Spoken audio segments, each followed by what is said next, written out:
कढई घेतलेली आहे, त्यामध्ये थोडं तेल घालूया. भेंडी घेतलेली आहे, स्वच्छ धुवून अशा प्रकारे कट केलेली आहे. आता तळून घेऊया. झालेला आहे. आता भेंडी तळून घेऊया. 2 ते 3 मिनिट तळून घेऊया चांगलं.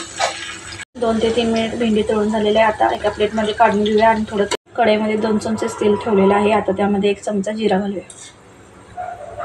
अर्धा चमचा मोहरी. जिरा मोहरी तडतडून झालेला आहे. आता त्यामध्ये बटाटा घालून घेऊया. 1 बटाटा आहे कट केलेला बारीक. थोडं गोल्डन होईपर्यंत तळून घेऊया झाकण ठेवून. तर झाकण काढूया. बटाटा थोडा गोल्डन झालेला आहे.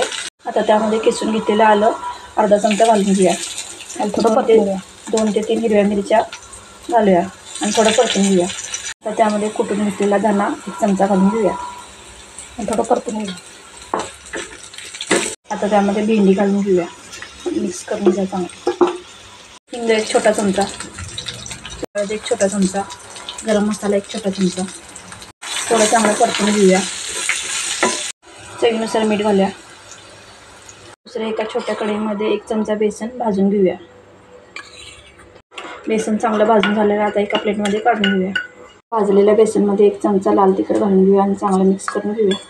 त्या भेंडीमध्ये घालून घेऊया बेसन भाजलेलं आणि चांगलं परतून घेऊया आणि 5 ते 7 मिनिट शिजू देऊया झाकण ठेवून. तर झाकण काढून घेऊया. 5 ते 7 मिनिट झालेले आहेत. आता त्यामध्ये अर्धा चमचा लिंबाचा रस घालून घेऊया आणि चटपटीत अशी भेंडी बटाटा भाजी खाण्यासाठी तयार आहे.